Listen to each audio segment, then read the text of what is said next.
Voici Pierre, un jeune amoureux qui veut se rendre chez sa copine avant le couvre-feu. Évidemment, il aimerait arriver le plus tôt possible. Il préfère aussi éviter les embouteillages pour garder son style calme. Et c'est encore mieux si un fleuriste se trouve sur son chemin.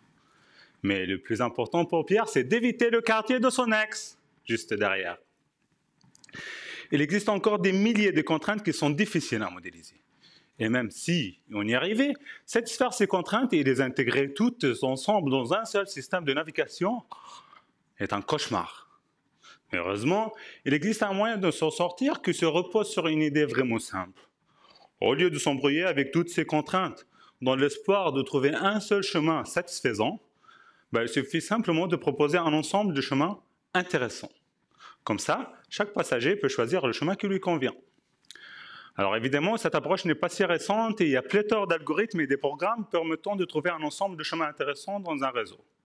Sauf que ces algorithmes sont relativement lents et leur performance à grande échelle reste douteuse.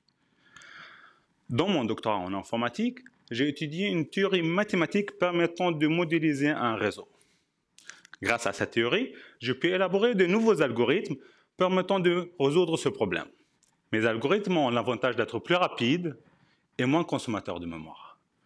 En plus, j'ai rajouté des contraintes de dissimilarité entre les chemins afin de proposer des choix particulièrement divers, c'est-à-dire des chemins variés, au lieu de petits détours locaux d'un seul chemin.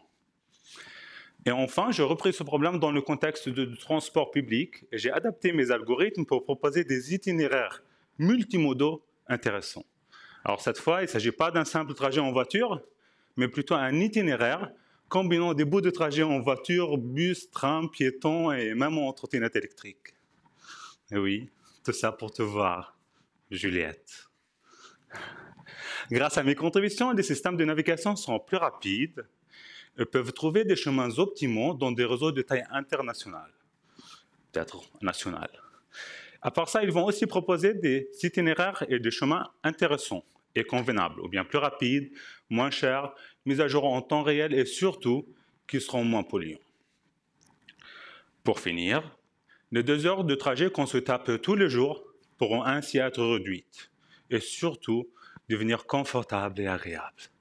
Car pour cela, la clé n'est pas forcément de construire encore des autoroutes ou bien de tendre les lignes de tram, mais simplement d'intégrer les bons outils mathématiques et informatiques dans la fonctionnalité des applis de navigation. Oups, Pierre a déjà perdu 180 secondes.